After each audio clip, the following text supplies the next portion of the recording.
பருப்பு வேக வைக்கிறதுக்கு மண் பாத்திரம் வச்சுக்கிறோம். தேவையான அளவு தண்ணி ஊற்றிக்கிறோம். அலசின பாசி பருப்பு 100 கிராம் சேர்க்குறோம். 1/2 ஸ்பூன் மஞ்சள் தூள் சேர்த்துக்கிறோம். மூடி போட்டுக்கிறோம். 2 தக்காளி பழம், 4 பச்சை மிளகாய் சேர்க்குறோம். உரிச்ச பூண்டு 10 பூண்டு சேர்த்துக்கிறோம். கட்டி பெருங்காயம் சின்னதாக உள்ளது 3 சேர்த்துக்கிறோம். ஆவாரம் பூவை வந்து க்ளீன் பண்ணிக்கிறோம்.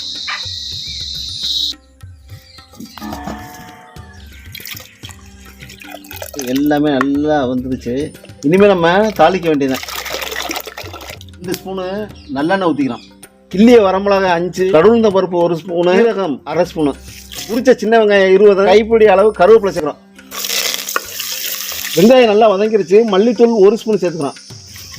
பருப்பு தண்ணி வந்து ஊற்றிக்கிறோம். இப்போ நம்ம ஆவாரம் பூ வந்து சேர்க்குறோம். தேவையான அளவு கல் உப்பு சேர்த்துக்கிறோம். கடைசியாக அம்மியில் அரைச்ச சீரக கந்தளங்கலமா 1 ஸ்பூன் சேர்க்குறோம். இப்போ அருமையான மருத்துவ குணம் படைத்த ஆவாரம் பூ கூட்டு வந்து ரெடி. இனிமேல் நம்ம சாப்பிட வேண்டியதான்.